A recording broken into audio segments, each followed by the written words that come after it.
All right, we are getting live here. Welcome, everybody. I hope you can hear me. It's just now clicking on. We want to make sure, do the audio test, make sure everybody can hear us fine, but I'm sure we're going to be getting fussing, echoes, fussing. Can everybody hear me okay?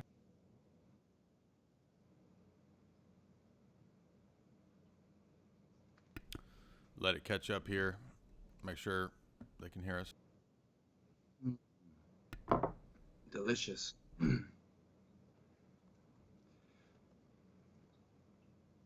All right, everybody can hear me. Now, if you would, we have FrDcn Ananias with us again. Give us a little sound check there. Make sure everybody can hear you.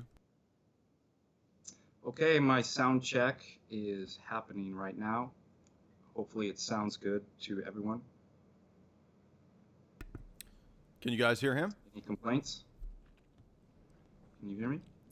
They'll let us know here in a second. It always takes a second for the chat to catch up. All right. Everybody says both are great.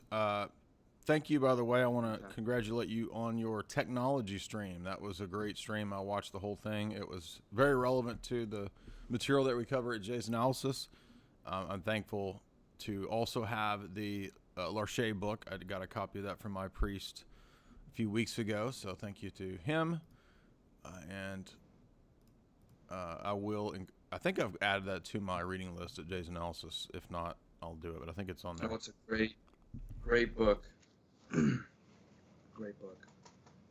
For a long time, I've been wanting to do a stream, Jerusalem and Athens, because we keep coming back to the issue of, in all the debates, the discussions with the Roman Catholics or whoever, we keep coming back to this issue of what is the correct relationship between revelation and human reasoning, between Jerusalem, Moses, and this. I hate when this thing readjusts, and autonomous reasoning. So I want to talk about that because that relates to philosophy, the medieval synthesis. I want to talk about logos and logi because a lot of people have a lot of questions about that. If we can, I'd like to talk about some of the things that you brought up in your stream that I didn't know. I never knew as a apologist, as in a Catholic apologist. I've never heard the objection that one of the reasons that they got rid of married clergy was so that the church could get the money. That's like so obvious. I never thought about that. So I want to talk about a lot of those objections that you pulled up, and then a couple other ones you mentioned I'd never heard actually. So we'll do some of those, and then I want to talk about Amazon Synod. I've looked over the documents. I think many of us have. If you haven't seen them all, it's okay. It's not a big deal because I see it as kind of the next stage beyond Vatican II. And so for everybody out there, remember to subscribe to Norwegian News. When he talks, by the way, I forgot to. No, I did add his channel in there. I think his channel is in the. Yeah, it's in there. So everybody subscribe to our friend Norwegian News on YouTube. And then the second half of this talk will, of course, be for subscribers. So you have to subscribe to Jay's Analysis, or you can subscribe on the YouTube channel as well. Either way, it's the same materials, no different, just two different ways to subscribe to the same content. So let's get into this. Let me ask you a question, playing devil's advocate. I've answered this a lot on my streams and on my shows and podcasts and in essays.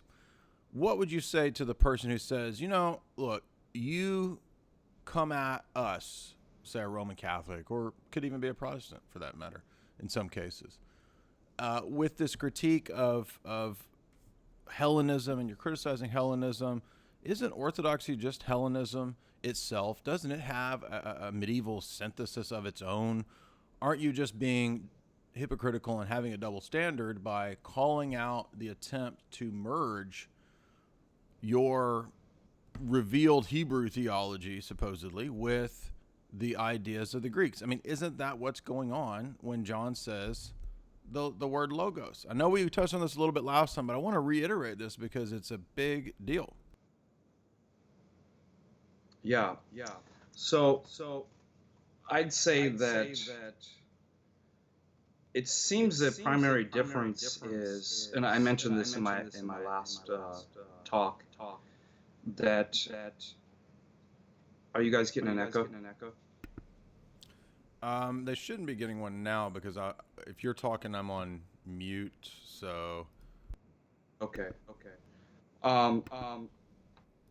We've discussed that it's impossible for people to be 100% wrong 100% of the time, and it's because we're made in the image of God. And so what that requires is that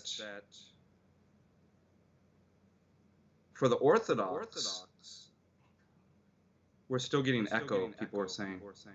it's I just because don't. the chat's behind. So hold on. Okay. See this? This does this every time. It's really annoying. I don't know why it does this.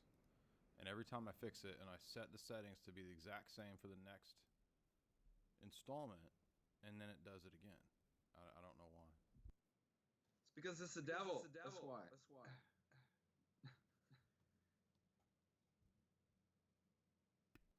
All right, let me see. I'm gonna fix the I'm not echo. I hearing know any you can't echo. focus with the echo. I'm gonna fix it. Okay. Not talking to you. I'm talking to. I get frustrated with these people. Yeah, the in chat. It's like Echo. keep in mind, people, that the chat that I see it's staggered, so I can't immediately see what's going into the chat. It's about 30 seconds to a minute behind what I see, so it takes me a minute to figure out where we're at, and then once we get it right, we'll roll. I know it's so. Let me think how this works. There's 3 different inputs. That's the problem.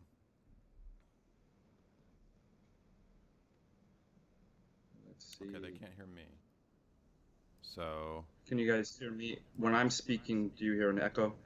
Everybody? And I'll wait 1 minute for your response. all right, how about now? How do we sound? How do we sound, guys? Small echo, but I guess it sounds better for people. Perfect. I'm getting the thumbs up in the house here. Okay, I think it has to do with NDI source. If NDI source is turned up, it causes the echo. So if I have to, let me make a note of that so I remember, turn NDI source down.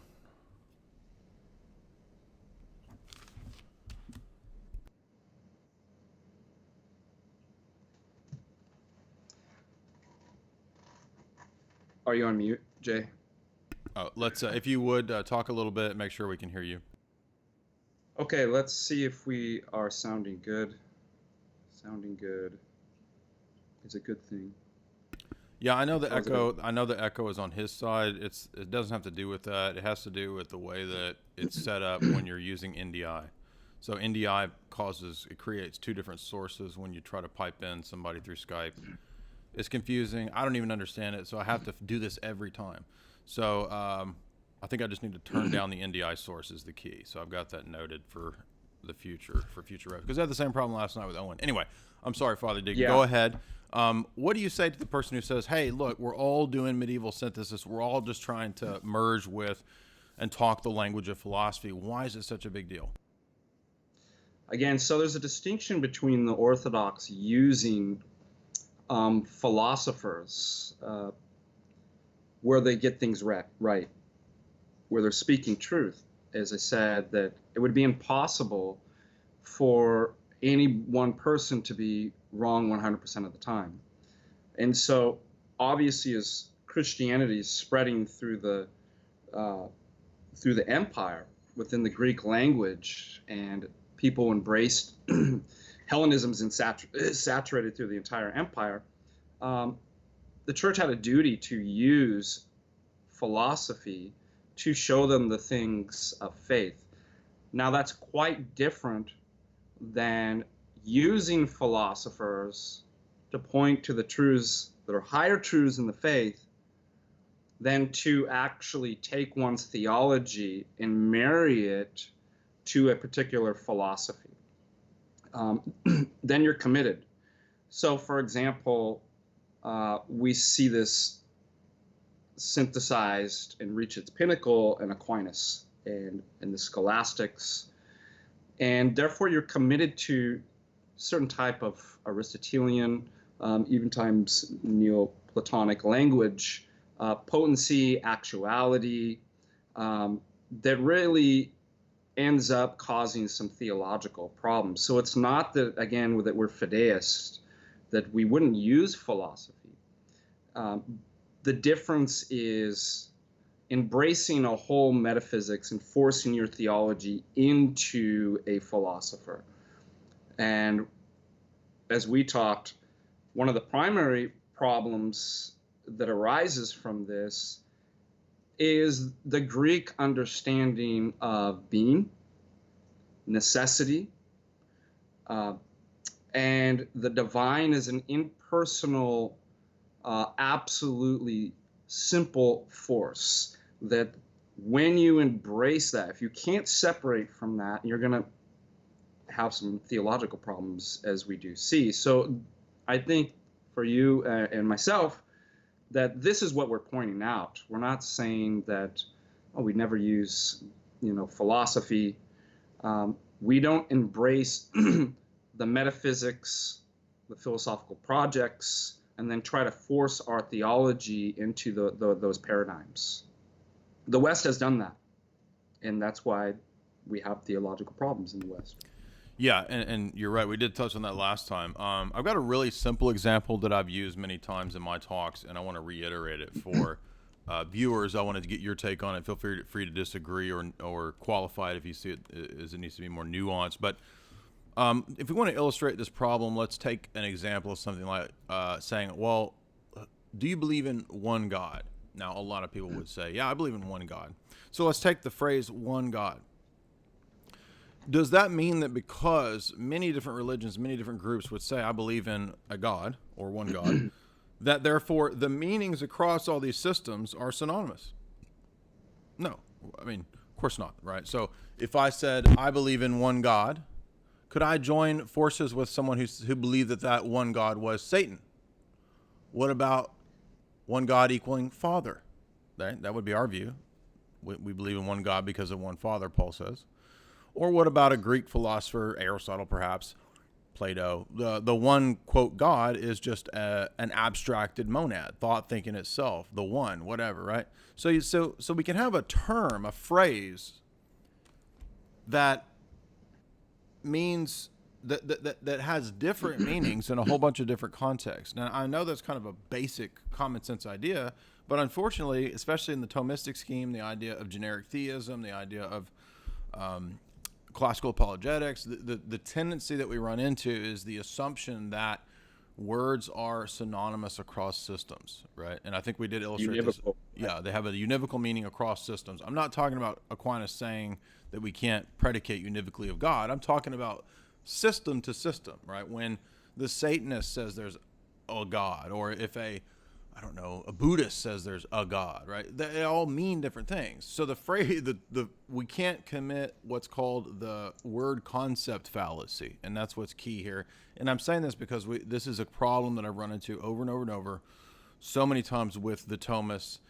It's a problem I had, and I've seen it come up this week in debates and discussions. It's an issue I had when I was a Thomist, and I was looking at orthodoxy, and I kept wanting to say, well, look, we're all just saying the same thing. We use the same words. Why can't it just be that we're speaking the same language, but we got to just be clear on what we're saying and realize that we're all saying the same thing? And then I realized, we're not saying the same thing. Right. And, this idea comes up in philosophy, too, with intentionality. Now, an intentionality within philosophy, that doesn't mean I have an intention to do something. But it means words and thoughts that are about something and directed at something. And we can use the same words and hit different realities and entities. So, for example, what was late Father Thomas Hopko talks about love. Who's not for love? Love is great. Love what? Love how? Love who? And what he's getting at is the same principle that, we have the secular culture of saying love wins. We have Crowleyism saying love is the sum of the law. These are all the same words with entirely different meanings. For the secular world and the occult, love means something like personal desire. For the Christian and the Orthodox, love is kenotic. It's pouring out. It's sacrament. It's just the opposite. It's the inversion of, surprise, surprise, of the world.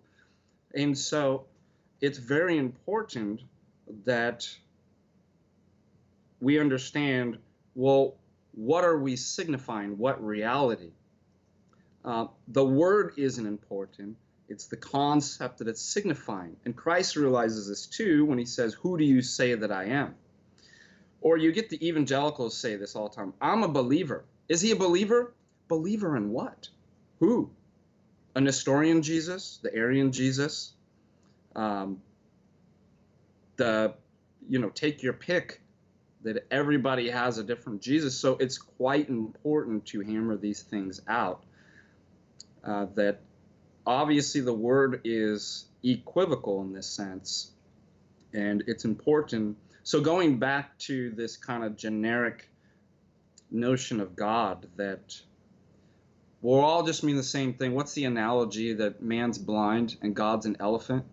Ridiculous metaphor, but we're all just trying to describe different in different ways because we're limited. Well, first of all, the problem with that is a denial of what's revealed in Scripture. God is the Lord, and he has revealed himself to us. And that's what's so important about the Orthodox faith, is where is our starting point? Is it in pagan, man-made, speculative philosophy? In which case, yeah, we are all blind. And not only are we not feeling the elephant, we're just locked in our heads doing this metaphysical and ontological speculation about. And of course, you're going to get all kinds of different descriptions. But when your starting point is the Lord God who has revealed himself to us, then he tells you who he is, and he's not a generic monad. That God's being, and this was the problem with the Greeks, is that God's being and existence was through his ousia, his substance. And that as Basil and the other fathers explicate and explain, that God's existence is contingent upon his hypostasis. It's God is hypostasis, the Father hypostasis, that gives his being, and not the other way around, that ousia is first, and then let's try to work out personhood. And so when you embrace that type of philosophy, then of course you're going to come up and say things like, well, we're all just worshiping the same God and different stuff. And that's why Basil says you cannot conceive of God apart from Trinity. There is no God apart from hypostasis. The Greeks never were able to develop a notion of personhood. And I would argue, as you would as well probably, the West has never developed any sufficient or robust understanding of personhood. And for the Greeks, being was the unifying principle, the united the many in the universe. But there was the universe and cosmos for the Greeks had a notion of necessity. And so this question arises within Christianity and Orthodoxy, well, is God utterly free to create? And these are issues that you brought up with the problems with absolute divine simplicity. If all predicates are absolutely ontologically identical with God's essence, in what sense is he free as creator? His nature, his ousia, would bind him. And so the Greeks were never able to work out this dichotomy between being as necessity in the cosmos and the freedom that lies in personhood. And this is what the Orthodox are able to do by saying that God is first and foremost person, and that his being himself, the divinity, is not through his ousia, but through the hypostasis of the Father. and therefore he's utterly free. And you and I have talked about this too. In what sense does hypostasis transcend nature, or being, or ousia? It's because, as I might have a nice quote here from Basil, Saint Basil. If I might add to, it's Epistle 38 that if you've not read Basil's letter 38, that's where he goes to great length to distinguish ousia and hypostasis. So I'm actually going to link that for everyone, because this is, probably one of the most important texts in the Church Fathers, one of the most important letters. I mean, obviously everybody should be familiar with letter 234 because it deals with the essence synergy distinction. But I'm going to put this in the description as well. And let me add too, so I've added that. I want to add as well that the if you want to read Edward Fesser, the famous Thomist, everybody knows who Fesser is. He has 3 essays on Plotinus' doctrine of simplicity. And if you read those essays, I've got them linked there, you'll see that he says everything that I've been saying. I've not been wrong on any of the critiques of Thomism. I've had it right the entire time. And I want to make a point too that what you're getting at here is that we could look at another diagram that my handy little diagrams here. If we took the word hypostasis, if you read the Aeneads, Plotinus uses this. Okay, he uses this term. Now, where exactly he got it is an interesting question. Perhaps he got it from Greek philosophers. Perhaps he got it from New Testament writers. Right? We don't know. Maybe some philosophers or scholar knows, but let's keep in mind that what this means in this scheme is not what it means to us in Orthodox theology, and that's why when you read that letter of Basil, you'll see that it doesn't mean the same. So, for example, in his scheme, if I recall, I'm going from memory here, Plotinus thinks that you have the one gives birth to the dyad. The dyad, I think, is the nous, and then in his scheme, and then these two together, looking at one another and loving and reflecting on one another, produce the world soul, the anima mundi, which is the third principle. So you get this succession of beings that kind of comes into being. The world soul or the nous, I forget which one. I had some article pulled up here. I can't remember if it was one of the two links our world to that world. I think the nous links our world to the ideal realm. Anyway, it doesn't mean the same. Look, a nous is another example here. Nous here does not mean what we think nous is. Okay, right. Nous for us is not some second demiurge principle in the original triad of Plotinus, you see. So hypostasis doesn't mean the same thing. Nous doesn't mean the same thing, right? These are terms that are the same terms in Orthodox Christianity used in Plotinus, but they have completely different meanings. Yeah, absolutely. By the way, I'm going to grab a more coffee, but keep talking because I am listening, and the audience is going to see you. So feel free. I'm just going to pour more coffee, but you won't see me. Jay, while you're at it, could you grab me a cup of coffee too? And I will. I'll splash it on the screen. Okay, so it would be like Pat Robertson. If you just put your hands up to the screen, I'll pass the caffeine through the screen into your bloodstream. It'll be a miracle.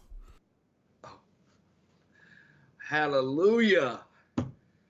So as Jay pointed out in St. Basil's letter 38, that he talks about that substance, ousia, the being of something, never exists in a naked state without hypostasis, without a mode of existence. And so in this sense, this is exactly what Jay and I were saying. In what way does hypostasis, or person, transcend nature, being? And in this sense, exactly, that obviously being substance is dependent upon its arche and principle, which is hypostasis. And so it is the Father who is the cause of his being and the processions as well. It's his hypostasis. And that is And again, when Jay gets back, I think it'd be nice to talk about uh, how the Greeks use the term hypostasis and versus the fathers, and why that change occurred, Yeah, and why that's a it's great topic. So, enlighten us on that. How does hypostasis come to change? Because we know, by the way, John Damascus will treat of this, and I actually just got Metropolitan Herotios's book on person in Orthodox tradition. I've read a bunch of that now. John Damascus covers it in the Fount of Knowledge, and he covers it in multiple places in Exposition of Orthodox Faith. It's also dealt with very well in God, History, and Dialectic, especially the way it's treated of in Volume 1, which I want to touch on a few quotes out of this when you make your point. So go ahead. So if we go back to ancient Greek philosophy, again, their arche and first principle of all things is being, or the one, or the logos, and essence, being. All of these things are considered to be general. Person was concrete. It is concrete. And so one of the problems that we have going back to ancient Greece, and it's carried out through the West, is this problem of dialectics and the inability to synthesize what appears to be contraries. And one of these was that, again, substance, or ousia, is the general unifying principle of nature. So it's abstract and it's general, whereas person is concrete and particular. And so, again, you get this with Plato. What's his ultimate arche? The form of the good, being, and then the form of the good, which gives being to the forms. But that's all general. And so he was not able to work out any kind of individual concretization of the abstract idea. So again, we see these dialectics that are unable to be synthesized. And then obviously with Aristotle, you get just the opposite.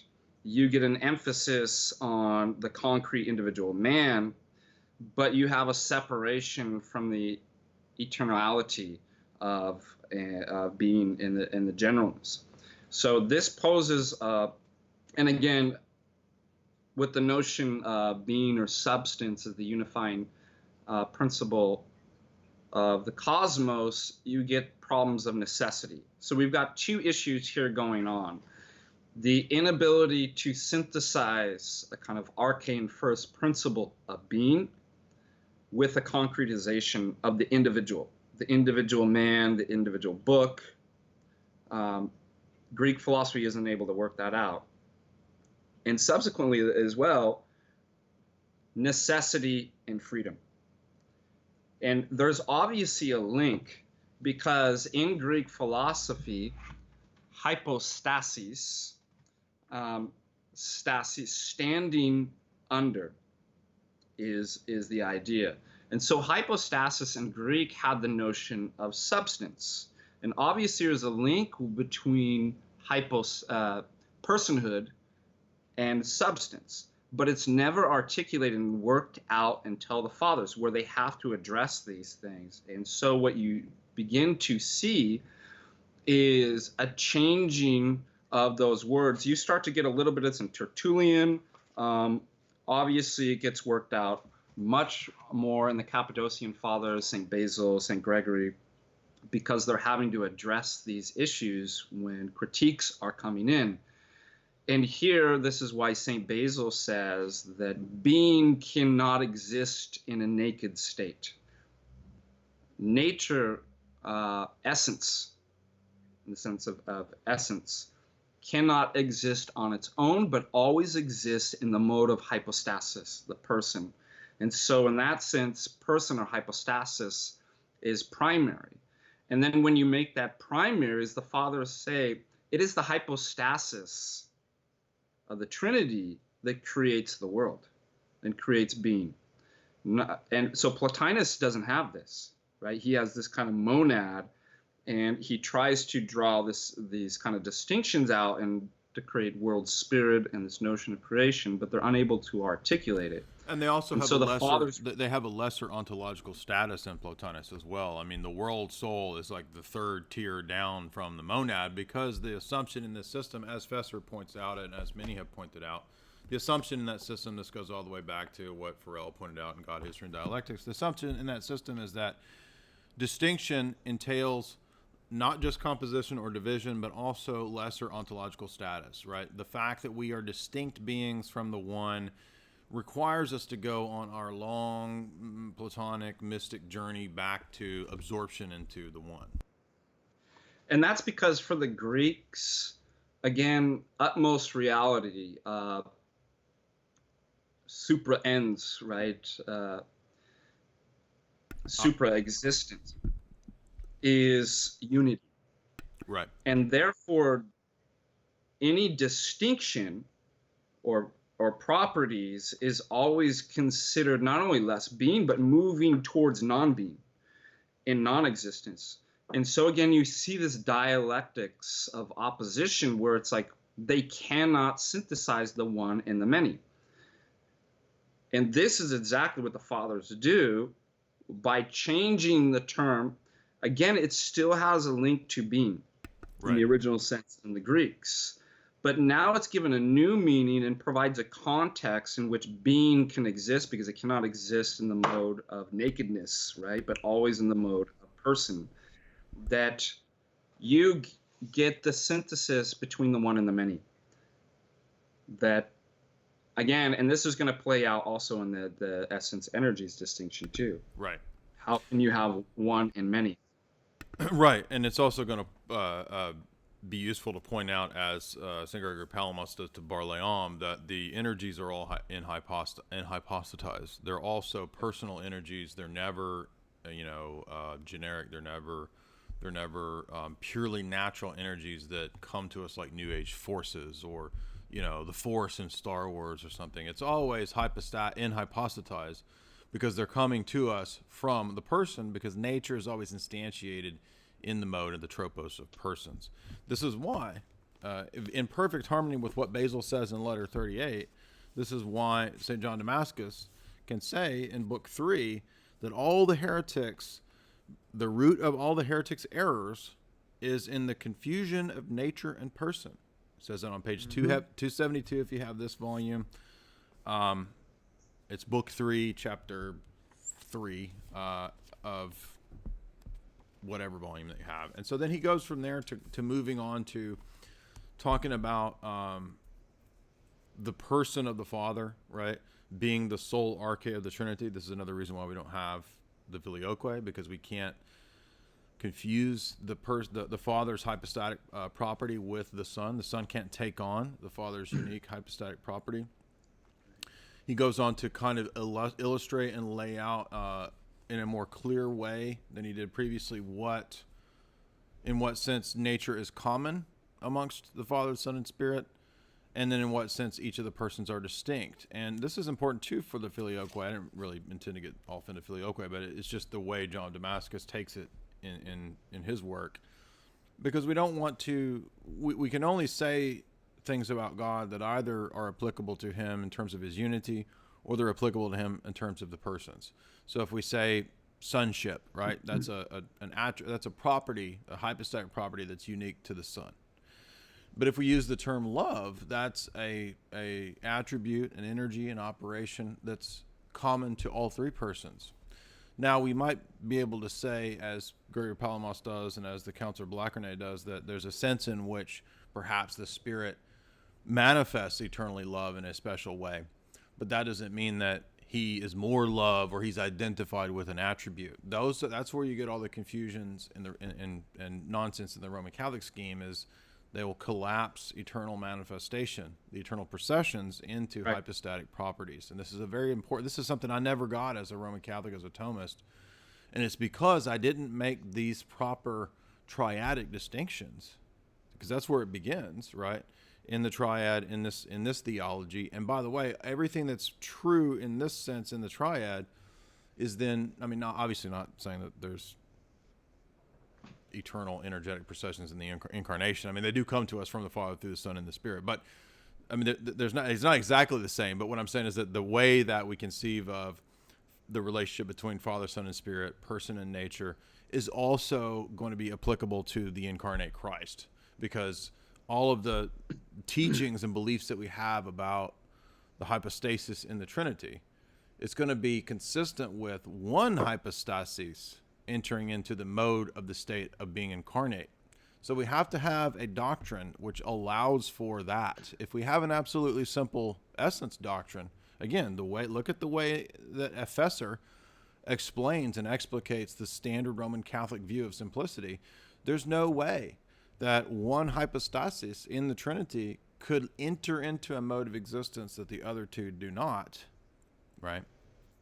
If that doctrine of simplicity is true. So it all hinges on what we're talking about here with person, nature, making that distinction. Making a distinction doesn't mean they're divided, right? It's a distinction without confusion, without division, and it protects the Father's sole causal role, right?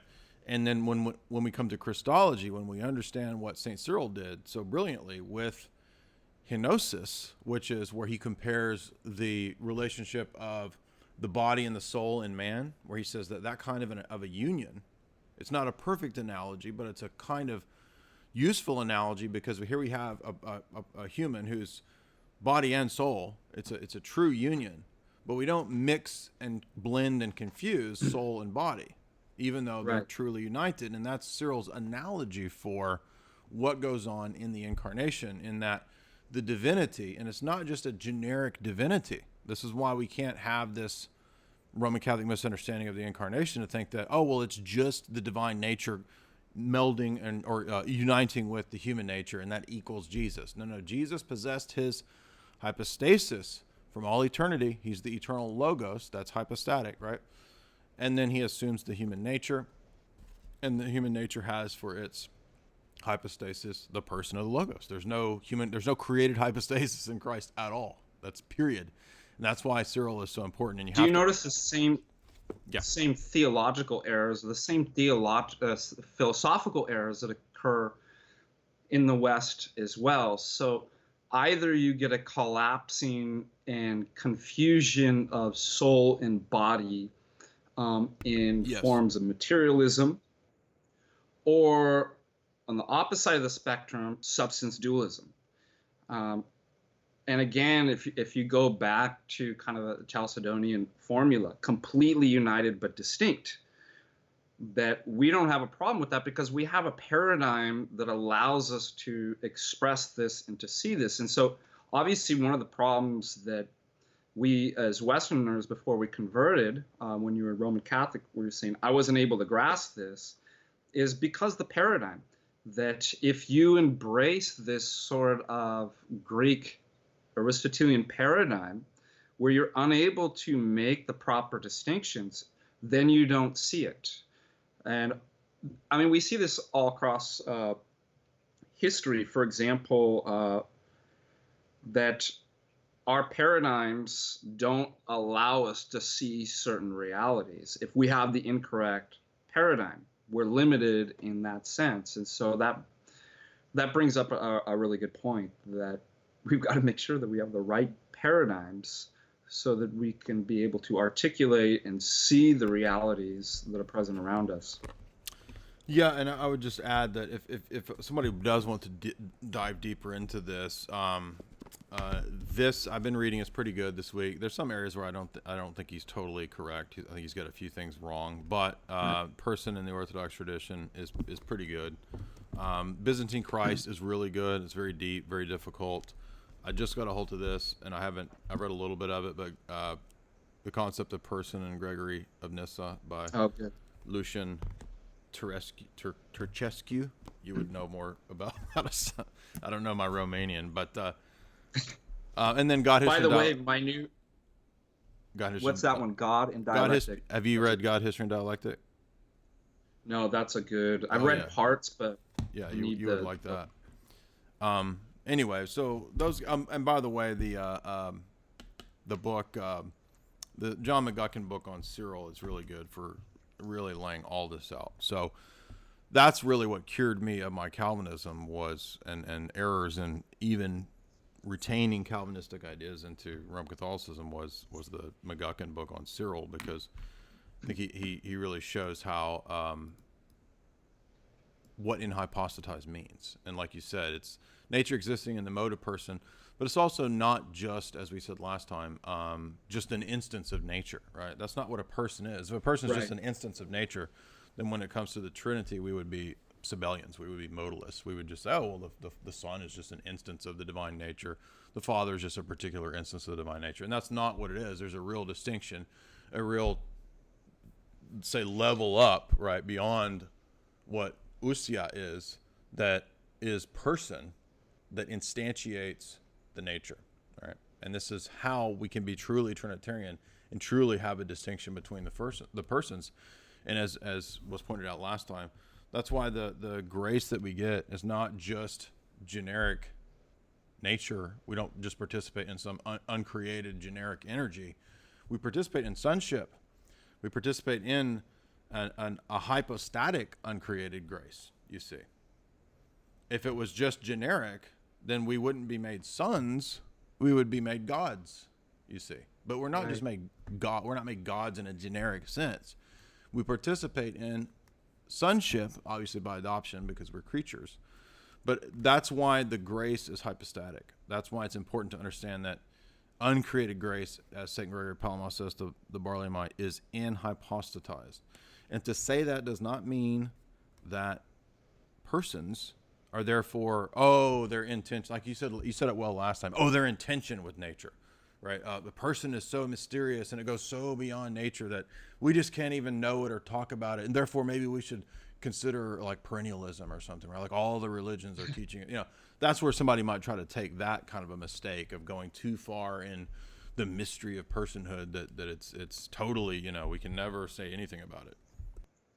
Yeah, let's qualify that, what we mean by that personhood and hypostasis both has the mystery and transcends nature, is that obviously not in the sense that you just explained and articulated there, but that, again, by nature, for example, we like to say there are no metaphysical or natural laws that can encapsulate hypostasis and personhood.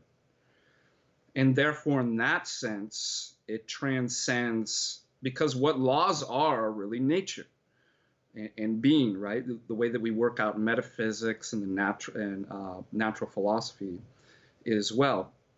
And so one of the problems too is that, and this ties into your comment about you better be careful if you don't make these distinctions because you'll run into Sabellianism, is that for the Greeks, person lacked ontological content. This is why prosopon had this meaning of a mask. The real being was the ousia, and the essence, and therefore the mask lacks any ontological content and has to be put on to give. In orthodoxy, it reverses that. Again, that personhood and hypostasis is what gives being to ousia, because ousia, being and substance, cannot exist in a naked state. And this is why St. Basil and the Fathers say that it is hypostasis that has created the universe and sustains it, and not ousia, not being. And if you don't make that distinction, you either go into Sabellianism or you can end up in tritheism. Yeah.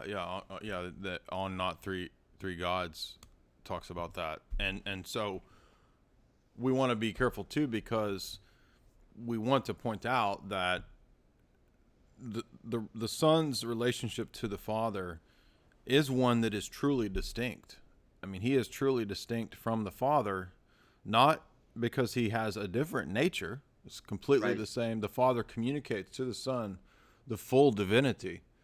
But he really is a different, distinct hypostasis. And so there is some sense then in which hypostasis, each of the divine hypostases fully instantiates or fully includes the divine nature. There's no lack there, right? The Son doesn't have any lesser divinity, but at the same time, Perichoros, right? They exist right, inside each other, within each other. right. That's another way to prove this doctrine, but just in the sense of each hypostasis, it's itself possessing the fullness of divinity, right? It does.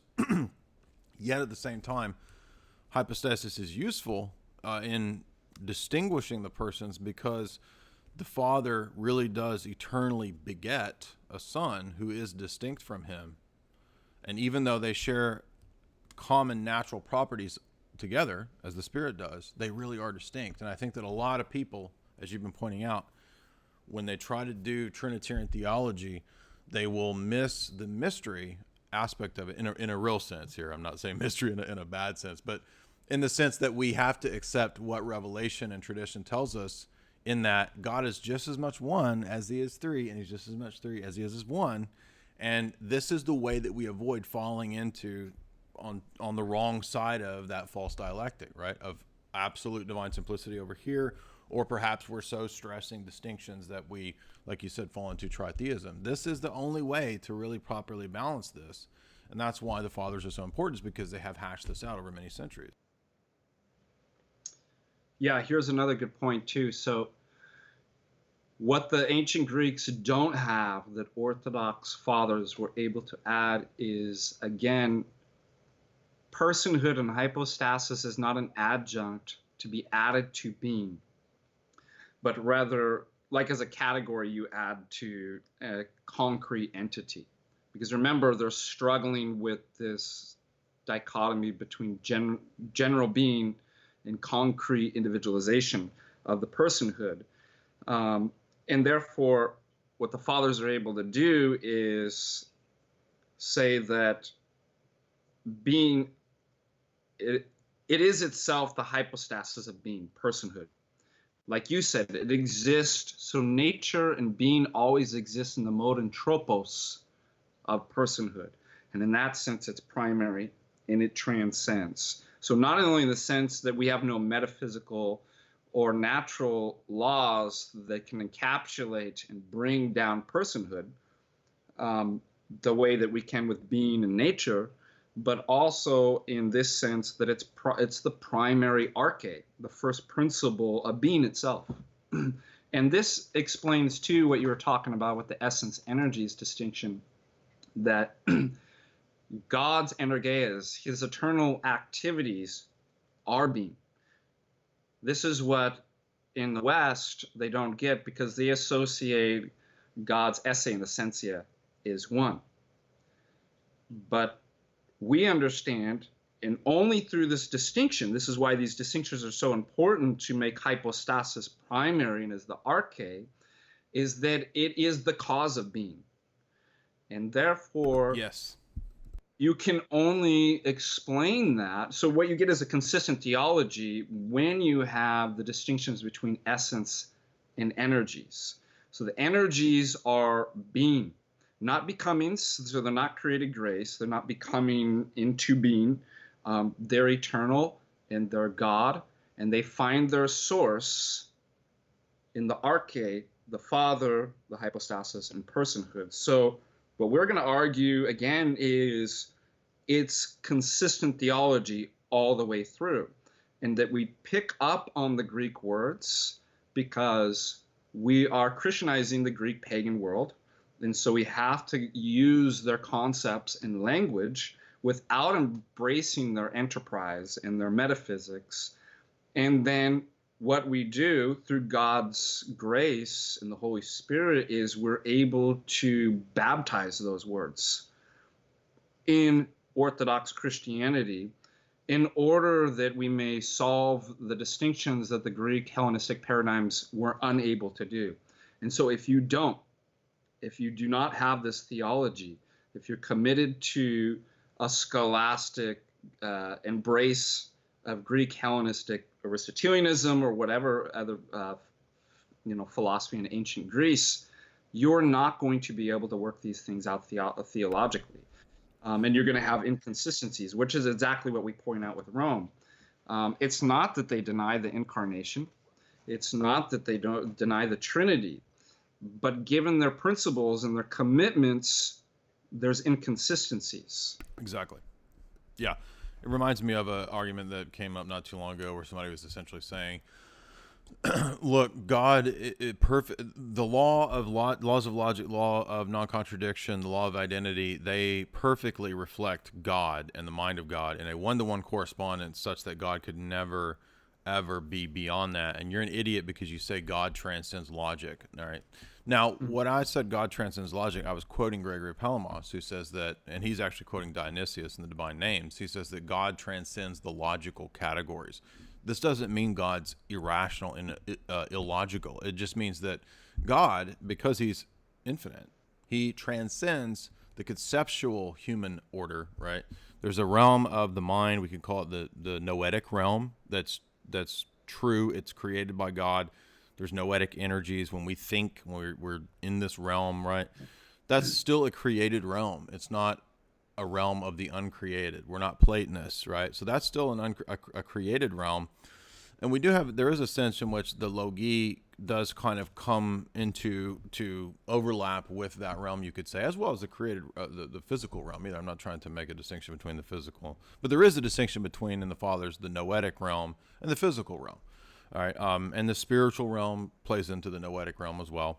So I say that because there's a lot more nuance in our philosophy, in our theology, in our worldview that the Roman Catholic scheme doesn't have. So if somebody were to say to me, why would you dare say that God transcends logic? That sounds like you believe God can contradict himself. That's not what we're saying. I'm not saying that. We're saying that, yes, the laws of logic are a reflection of the divine mind. They are not a one-to-one correspondence to the divine mind. That would make us Platonists. That would make us Hellenists, Neoplatonists. Right? We would be like Pythagoras, thinking that numbers are God or something. That's not true. We don't believe that. So it's very important to make the distinction between saying, on the one hand, yes, we do have a kind of medieval synthesis, if you want to call it that, by what you termed baptizing these terms, baptizing the language. I mean, if you think about the Septuagint, that's what the Septuagint is. The Septuagint is an attempt to take the Hebrew revelation, put it into the language of the Greek diaspora so that they could understand it. But the key there is that they weren't baptizing pagan philosophers per se, right? I mean, even in the book of Maccabees, there's apologetic treatises, you could argue, against the gayness of Greek wrestling. That's actually argued against in the Maccabees. They bitch about the gross gayness in the book of Maccabees that's going on in Hellenic culture, right? So they're not melding with the pagan aspects of the culture. They're taking the terms and the concepts and putting it into that language. Anyway, long story short, I really like that you pointed out that the cause, if we understand, why does this matter? Who cares? Why does it be? Because if we understand that the cause of being in general is personal and not just a super essential essence that we start with, that we reason down from or reason up to in the Thomistic analogia scheme, when we understand that we're starting with I am that I am and that's personal, that leads us to understanding that reality is personal. All reality is personal. Yes. God's personal. And in fact, the entire Greek project of impersonalism is undermined through this apologetic and through this point. And by the way, here's a good addition to, in a very similar vein to saying that, because what we're saying is that, yes, God is identified with logos, logic, and also transcends it as well. This is the same sort of arguments that Clement of Alexandria is making when he says God is both one and he's not one. He's beyond the one. He's superior. Oh, exactly. This is actually what I said to that guy. I forgot to mention that. The guy who said that, I was like, well, is God one and three? And if he's one and three at the same time, then he transcends the law of identity. Absolutely. Yeah. Great point. So that is just adding to your argument there. One real quick, I want to take a look at this this little paragraph here from God, History, and Dialectic, and I always quote this because it's such a great summation of the point that we're making here, and it's the one of Saint Basil versus the one of Plotinus.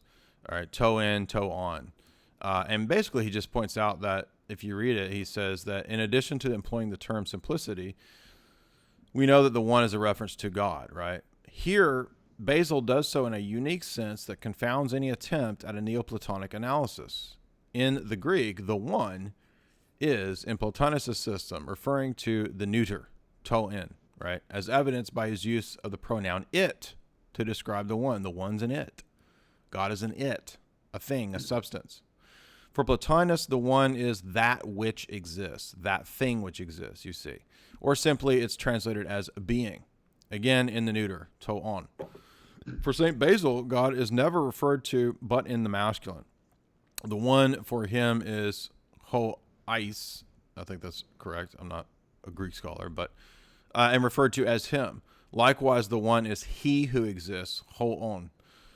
This seemingly minor point will assume crucial significance when we turn to the application of the dogma to art in the iconography of the first and second Europe. He's talking about the first millennium of the church being Orthodox, the second millennium in terms of the West being Roman Catholic. And even more significant when we look at the second Europe as a process of the application of the Gnostic technique of assigning new meanings to old terms. And then we'll come to understand the tetragrammaton of Exodus as I am who I am. He's saying the second Europe of Roman Catholicism will not interpret this as the personal God of Basil, but in the abstract, impersonal essentialism of Plotinus. And that's exactly what we see if you go to Gilson. When Gilson exegetes Exodus 3:14, he says, this means I'm perfect, super essence and being. Right. And a lot of people don't realize this, that they think of Aquinas is thoroughly Aristotelian, but he has this Neoplatonic influence on him. Mm-hmm. For example, not only in what you cited there, but that Aquinas comes up with this idea of an essentia, that being stands to essence as, what is it? Form is to matter. So matter can't exist within itself. The being gives that to. Now, where are you going to find that in Aquinas? I mean, in Aristotle. What gives being to the forms? What gives becoming to matter? You don't find this anywhere in Aristotle whatsoever. This is, again, some Neoplatonic influence. So he's not just the hardcore Aristotelian. You can find a lot of places that he is actually very Neoplatonic. Right, and by the way, let me pose another objection to you, hypothetical objection from our haters. What would you say to the person who says to me, "Yeah, exactly, Father Deacon. We know that Aquinas is very influenced by Dionysius. In fact, he quotes Dionysius more than anybody else in the Summa. So if you're going to argue that Aquinas is influenced by Neoplatonism, then you Orthodox are undercutting yourself because you think Dionysius is a saint. Well, Aquinas quotes him all the time, and so you're saying that therefore Orthodoxy is Neoplatonism." Right. I mean, obviously, what we would say too is that Aquinas, in quoting Dionysius, that he's not understanding it the same way that we would, and that we've worked very hard to make these distinctions between Neoplatonic thought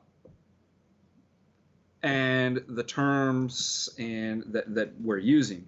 Yeah, let me give you one example. So in two places right off the top of my head, I can think of where Dionysius in the Divine Names talks about the energies. He calls the names of God energies in two separate places. For us, they're uncreated energies. When Aquinas quotes and discusses the divine names, he does discuss what Dionysius says.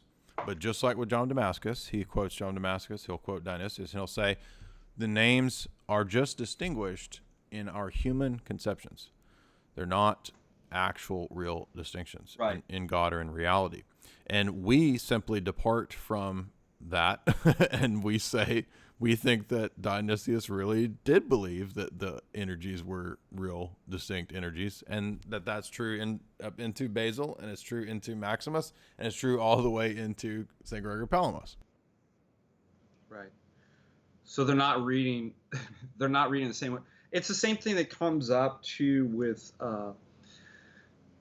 the Bishop of Rome and the arguments that they make for primacy.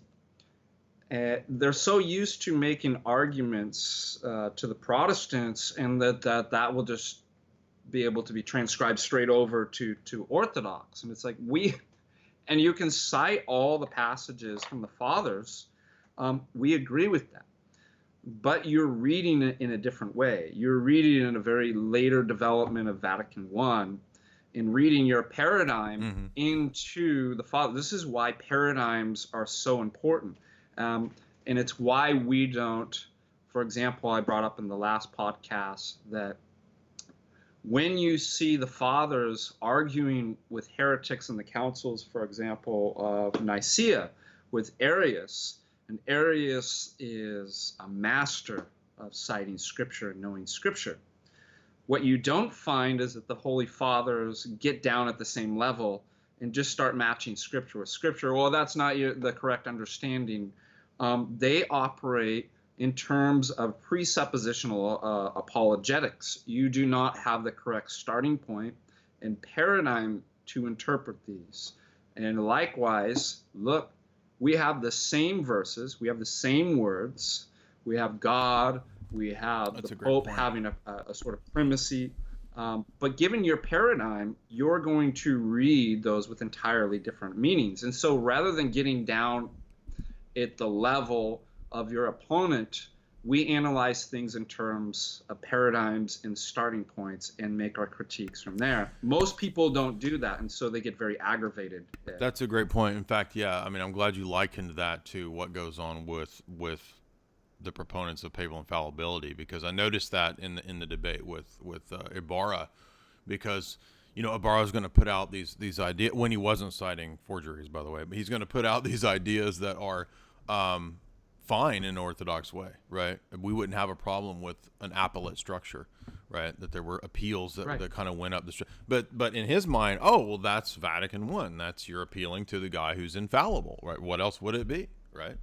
So yeah, the assumptions are read into these things, and there's a lot of nuance that goes into a lot of these examples. There's a lot of context that's ignored, especially like people that go to Catholic Answers and they go to the papal primacy page and they just kind of throw out all these, machine gun the quotes from the Catholic Answers page on papal primacy without understanding that in a lot of these cases there's context. In a lot of these cases, let's take Jesus himself. This is a really powerful one. 2 chapters after Matthew 16, Jesus says the exact same thing to the College of the Apostles, right?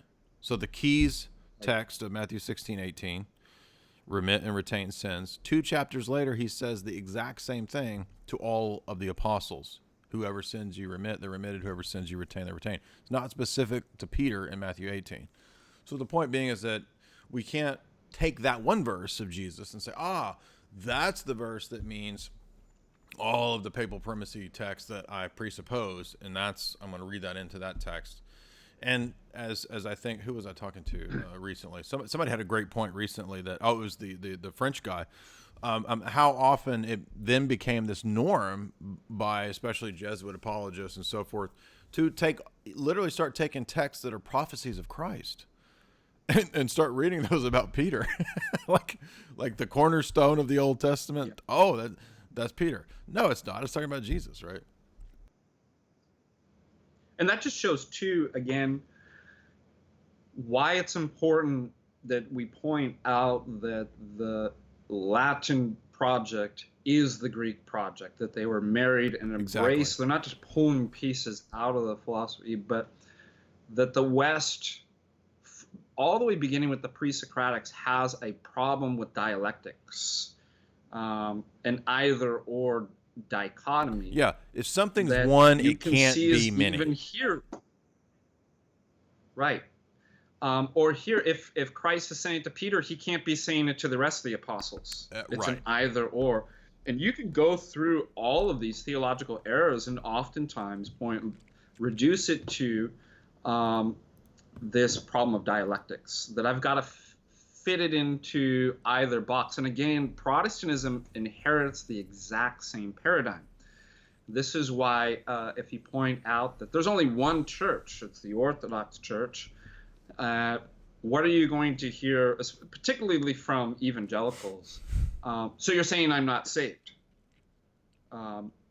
That salvation's this in or out. Everything's read is an either or. Because they don't have the paradigm to be able to make the nuances and synthesize what would otherwise appear to be contradictory or contrary. Yeah, that's a great point. I mean, that's what I saw so consistently, not just in the debates about the triad when it came to the Arians and the Trinity, but eventually by the time of all the way up into the dispute that Maximus has with Pyrrhus. If you read the dispute with Pyrrhus, you'll see that eventually what he's arguing against is a kind of almost Jansenist view that's subtly present amongst the monergists and the monothelites, that the human will has to be in some natural tension with the divine will. So in Christ, there couldn't be a real symphonia and harmony of the two wills. There's got to be some like button heads going on here. And so the monothelites and the monoenergists argued that there has to be some sort of subsuming and overriding of the human will to replace the natural human energy in the will of Christ, so that the divine basically just kind of controls it or something, you know. And granted, some of the language of the fathers can be difficult at times, because sometimes actually from Athanasius to Maximus, you have the logos sarx terminology, where the logos, who's already possessing personhood, wears the humanity like a suit, he's enfleshed, right? So that's not always wrong. And as Bathrellos points out, you can even read an Orthodox correct that's not monophysite, or it's not Apollinarian view of the logos sarx Christology. There's nothing wrong with that, as long as we don't deny to the humanity the fullness of humanity, right? As long as that's guarded against, that terminology is not wrong, because it's used in John 1. The logos became enfleshed, right? So what I'm saying is that there are many places where we can find similarities of philosophic language. We have to be careful and nuanced with the language. But all the way up into the Sixth Council and the debates there, we can see the assumptions of dialectics at every point, whether it's in the Trinity, whether it's in Cyril and his debates with Nestorius, or whether it's the Fifth Council and the post-Chalcedonian Kyrillic debates, then the Neo-Kyrillians that won out the Fifth and Sixth Council. We can see that we're dealing with this constant assumption that there can never be a harmony. There's always got to be this kind of tension. Jesus can't have, a truly human will, because that would mean that if he does, he's fighting against God, and that's not possible. But the assumption is that his human will would fight against God. It doesn't fight against God. Absolutely. Yeah. Great point. Great point.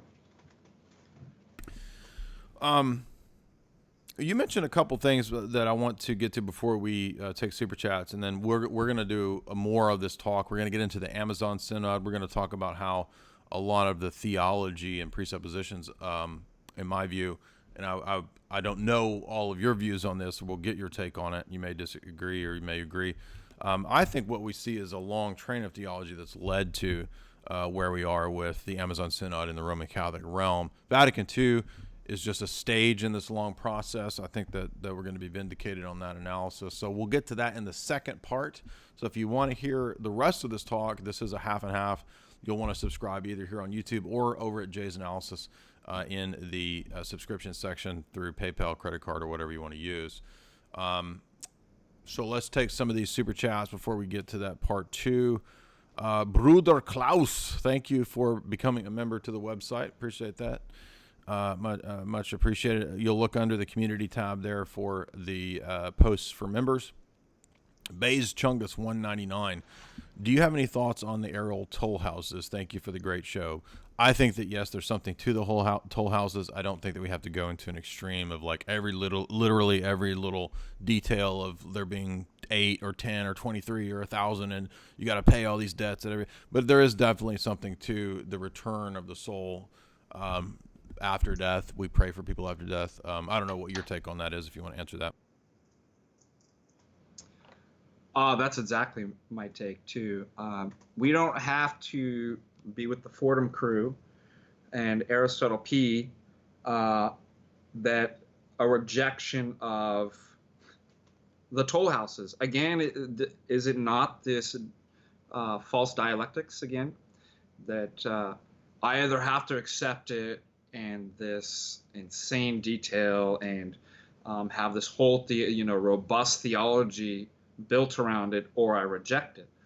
That no, it's again, this is a mystery, but it's a tradition in the Orthodox Church, and so from holy men, and again, is Orthodox. We're not scholastics, and so the proof in the pudding when it comes to truth is holiness, and so I look to people that are particularly holy because I trust them.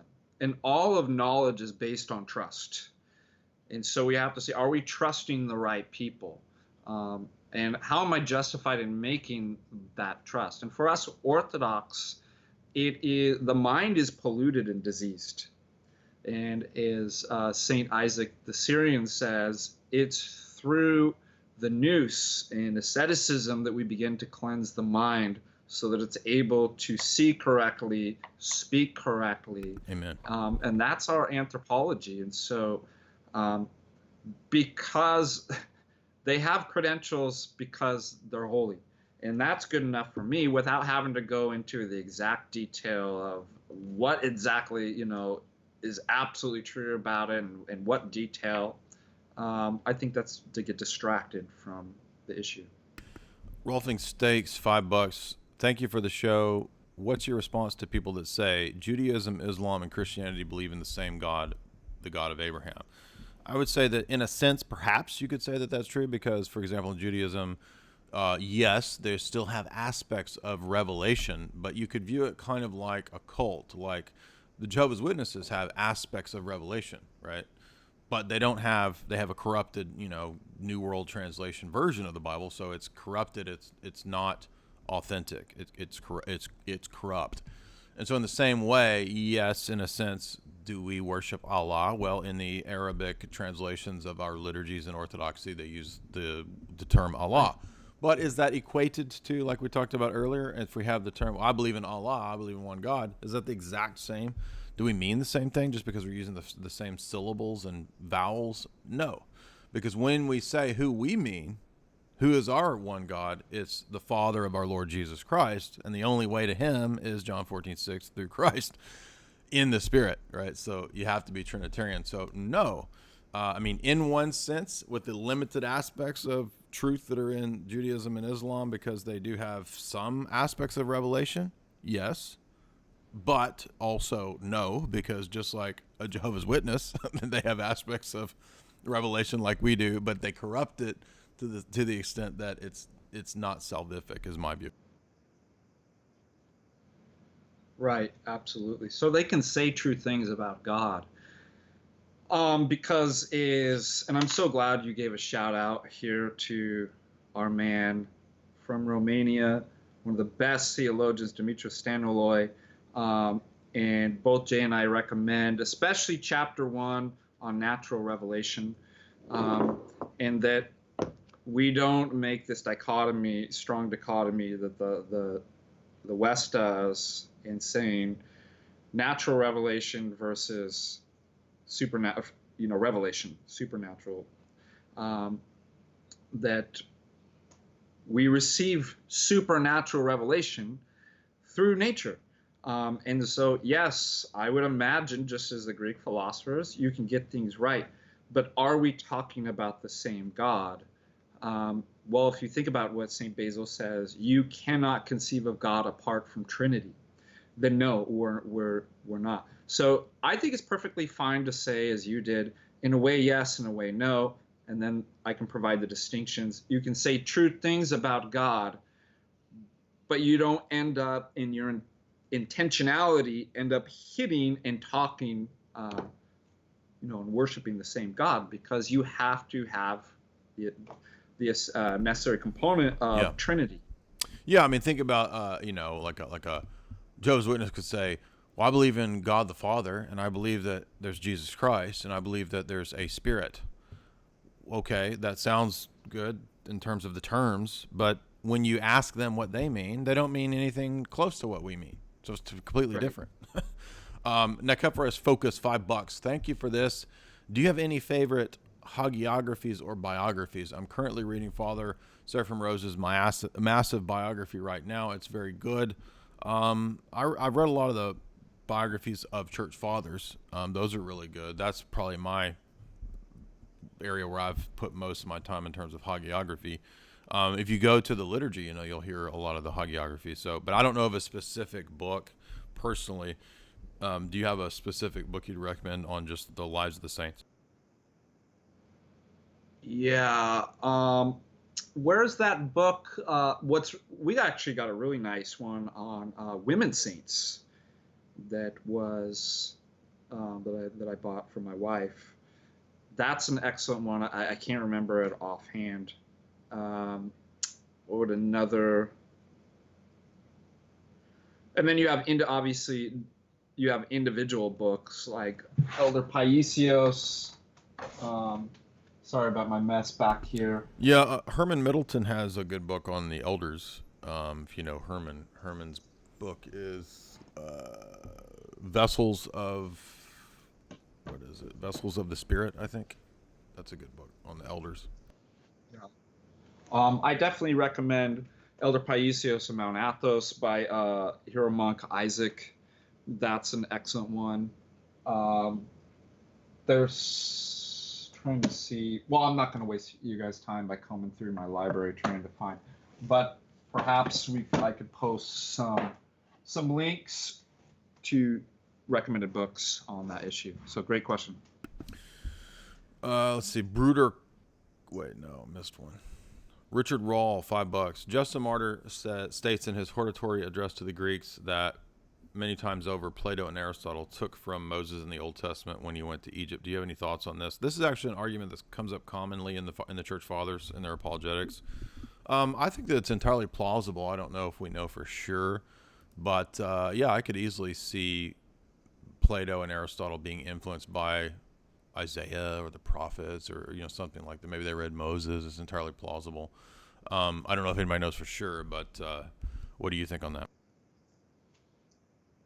Yeah, I'm trying to remember where I just read something.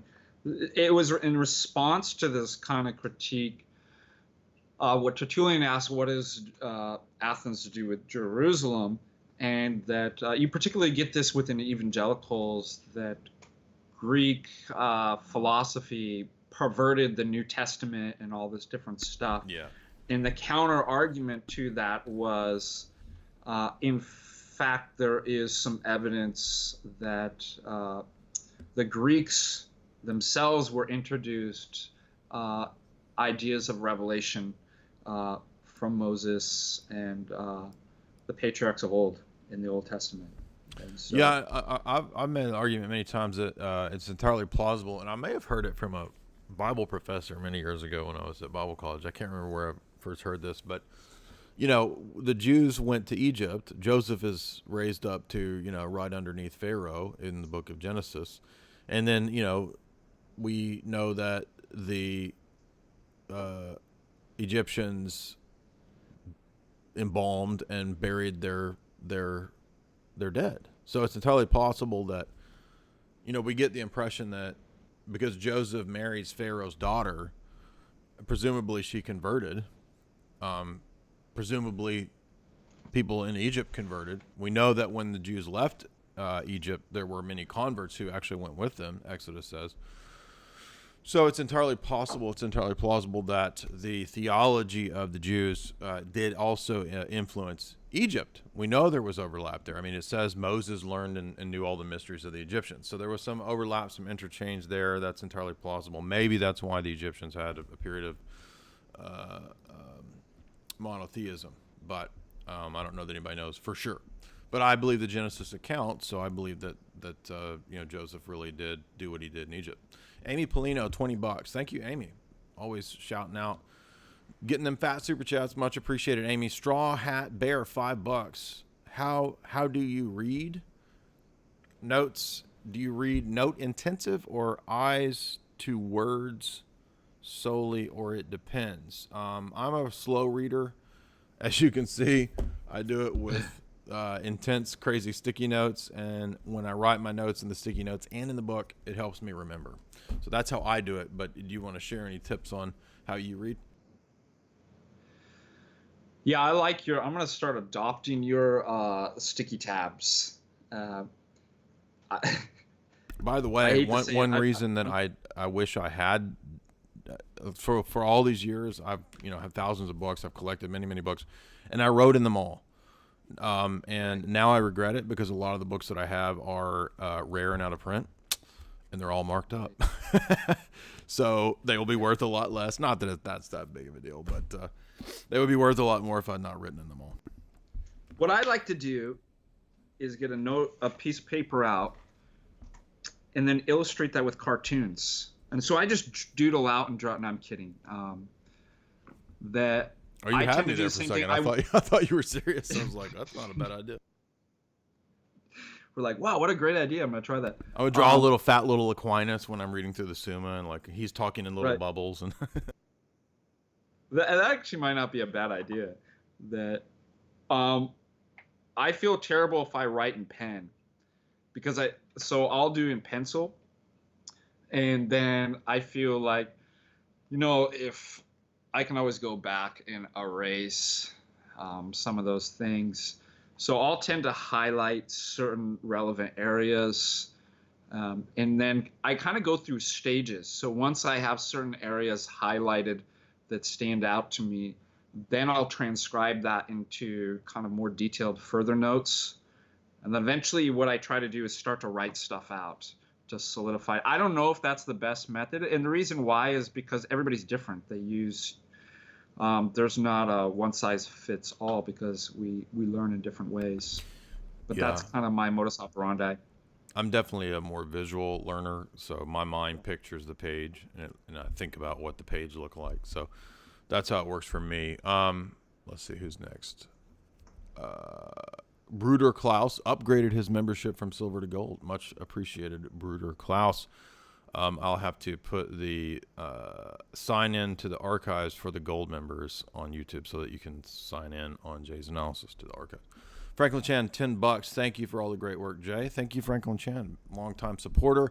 Much love to you. Much love to Amy Polino and the longtime Jay's analysis nerd supporters. Drunken Warlock, $10. Question for both of you: what is your favorite book on the saint or saints? Well, as we said a minute ago, we gave a couple hagiography examples. My favorite book would probably still be something theological, so I'm trying to think of what would be the most important book. I think On the Incarnation by St. Athanasius is very, very important. Yeah. I mean, it's such a great, 30-page encapsulation of the whole of our theology. That's a good one. I don't know of one specific book on a saint or saints. I guess since my patron is Daniel, the book of Daniel holds a very prominent place in my heart. Do you have any more thoughts on saints or saints? Did you know that yesterday on the new calendar was the feast day for Dionysius the Areopagite? And we had a young adults Orthodox group. And I have a text on, I don't remember the author, on Dionysius Areopagite.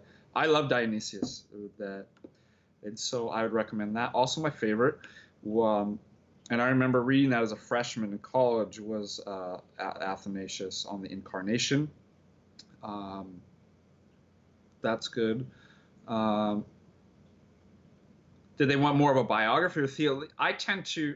Well, I like biographies too. So it's hard. There's biographies and then there's the hardcore theology. I love them both. Yeah. So there's if you go back, Drunken Warlock, you could hear some of the previous statements about books on the saints. Shoe 7 Me becomes a silver member. Thank you, Shoe 7. Much appreciated. Look under the community tab for the. We've been working through. I post one about every day or two of the archived material content on YouTube. So you'll find those under the community tab. Traditional Christian also became a silver member. Thank you. Again, look under the community tab. Much appreciated. Glad to have you as a member. Orthodox Pilgrim, $50. Wow. Thank you, man. Much appreciated. Thank you. He says, keep the discussions going. You are reaching people. Well, that's good. God's peace to Praise both God. of you. Remember, everybody, subscribe to Norwegian News. I've got his channel linked in the description. Definitely follow his work. Neo Crusader has become a gold member. Wow, thanks, man. Again, I'm going to put the login stuff for you guys after this talk on the community tab so that all the gold members can also now access the archives of Jesus Analysis. Drunken Warlock, $2 again. Do you have an Orthodox view on concealed carry firearms? I believe that firearms are.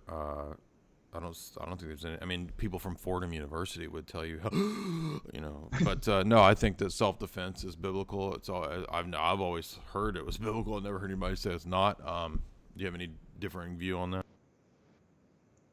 Well, that's a good litmus test. Find out what Fordham's saying and do the opposite. And That's funny. Yeah, I mean, I saw one of those guys saying, "Please, please take away everybody's guns." Oh, and the argument was, I'm not kidding. It was Byzantium didn't have guns. You couldn't have guns in Byzantium, as if these people care anything about a Byzantine civilization. Give me a break. yeah, that's right. And that was actually that was civil law, and that was not canon law.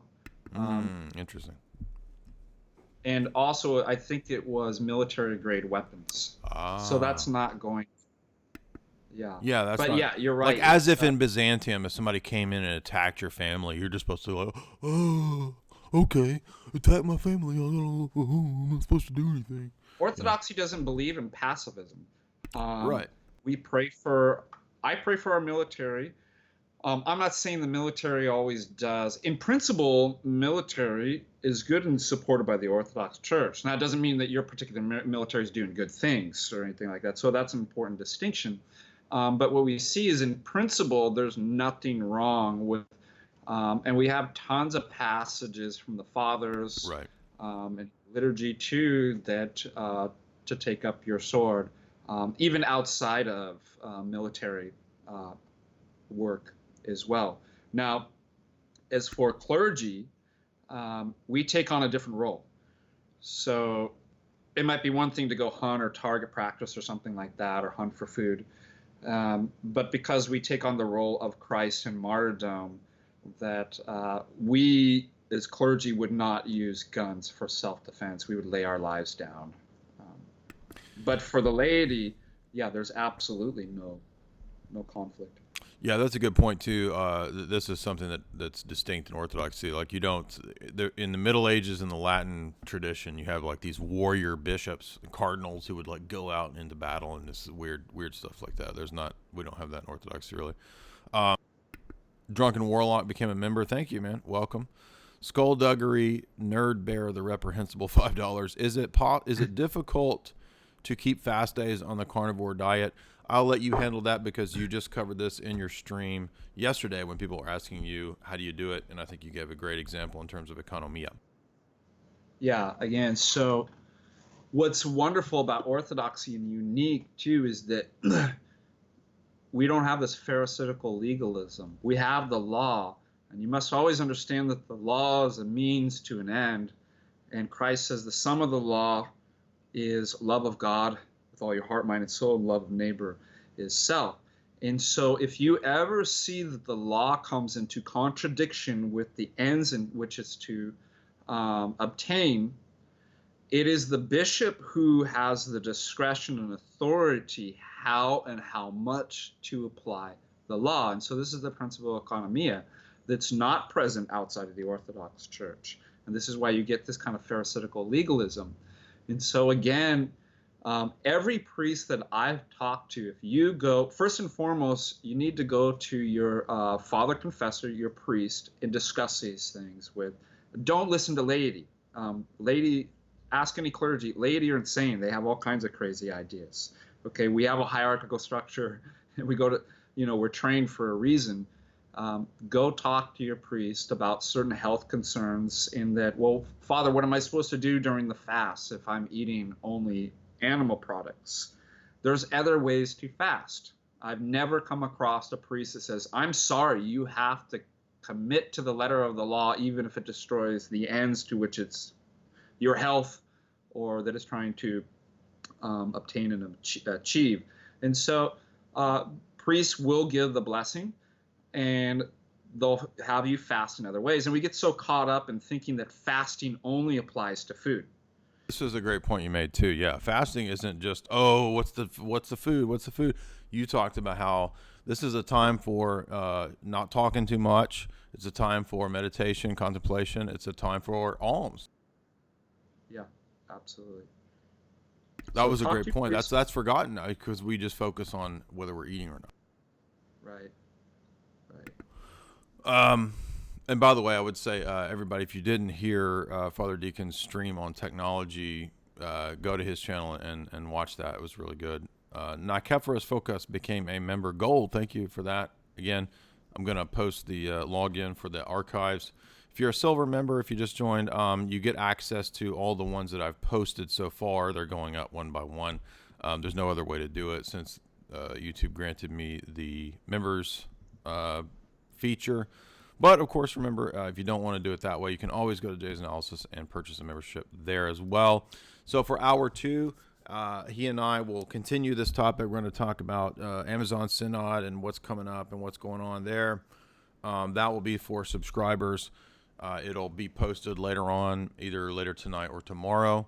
And then in another hour, probably about 7:30 or 8, I will live stream on my Twitch because I just want to build up the Twitch a little bit as a backup. You never know what's going to happen. I'll put my Twitch here in the chat for anybody who wants to. I'm going to be playing, what's this? It says medieval game. What's it called? Plague of Innocence, where you're trying to escape during the plague. So it's been fun so far. We'll be talking philosophy, theology there as well. A lot of weird medieval Latin stuff going on in this Plague of Innocence game. So head over to my Twitch. I'll be there in an hour after Father Deacon and I finish up the second half, but that will be available to subscribers. Let's see. We got another membership. Diego. Thank you, Diego. Much appreciated. Glad you're here. Drunken Warlock asks another question. What do you think about premarital kissing? I will let Father Deacon answer that. Better talk to your priest. That's number one. easy way out of that one. Go ask your priest. Yeah, the easy way. But it's because, again, the priest is your father confessor, and your priest is the one who administers medicine. And everybody has different situations that must be contextualized. And so again, and it's the same thing that goes with the bishops applying canon law, is that they see this within context. There's not a one-size-fits-all as far as the prescription of the medicine for healing the soul. So for example, if somebody has a serious problem with lust or something like that, the priest might say, you know what, I don't want you to do that. And that's why it's so important to develop a healthy relationship in confession and outside of confession with your priest, and discuss these concerns with your priest so that they can give you the appropriate medication. And what I'd also add too is that on this kind of medical analogy, that a lot of people will have multiple priests as confessors. And that's equivalent to doctor shopping, that you might get contradictions in the medicines that are applied. And so you stick with one. That doesn't mean that you can't later go find a spiritual father, but there's issues that come up. I've people write me that I have two priests that are giving me contradictory suggestions and prescriptions on. It's like, well, that's a perfect reason why you need one spiritual father at a time. Yeah, thank you. Great points there. Okay, that's all for now. So again, we're going to continue this, and then I'll be at my Twitch channel in 1 hour, maybe a little over an hour, and we'll be doing Plague of Innocence. If you guys want to chat with me, joke around, ask some questions, I'll be there. Thank you, Norwegian News, Father Deacon Ananias. Follow him, as we said, on his channel there. It's listed. And if you want to hear the second part, you'll want to subscribe to Jay's analysis. And we will continue with the Amazon Synod discussion.